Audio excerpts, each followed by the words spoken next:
Reading Broken Glass Park by Alina Bronsky is to be consumed. The first-person narrator boasts a striking voice that rings in the mind even after you put the book down. The text itself is not divided into any chapters, and it bears precious little white space, presenting an immersive experience for the reader.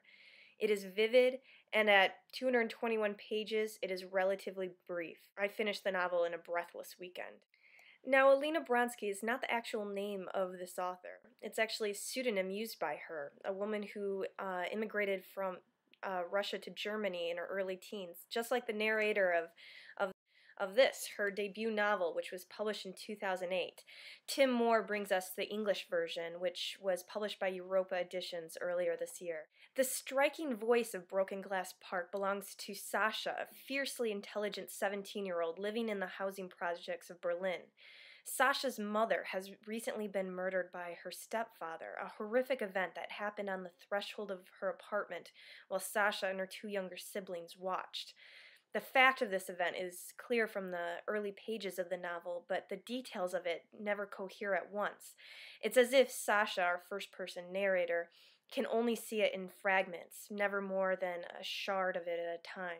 The novel's narrative is well poised in Sasha. She is by turns brilliant and obnoxious, condescending and endearing, hilarious and haughty. Her voice rings unique even as it rings true with her age and her experience. She is consumed with a sense of vengeance for Vadim, her mother's murderer, as well as a sense of protective responsibility for her young siblings.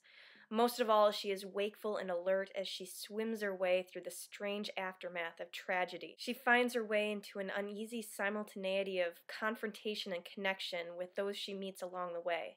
I was pleased that the author thwarted some of the more obvious directions that this plotline could have taken.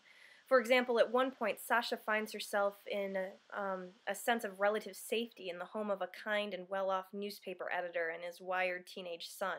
But Bronsky complicates the easy father-figure plot lines that we might anticipate from that. As well, not every mystery in the novel is entangled.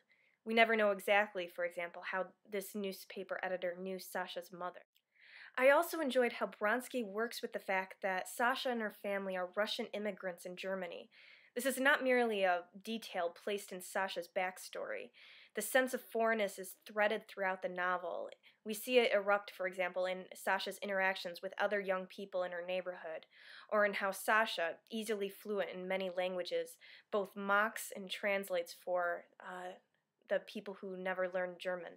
Like Sasha, readers of Broken Glass Park swing between moments of violence and tenderness. Sasha's distinctive voice and moments of bright humor bring texture to a novel that is both fraught and fierce. For a novel that deals with death and the emotional stagnation that often comes afterwards, Broken Glass Park is a novel with a robust pulse. It is a book breathing with the question, where do we go from here?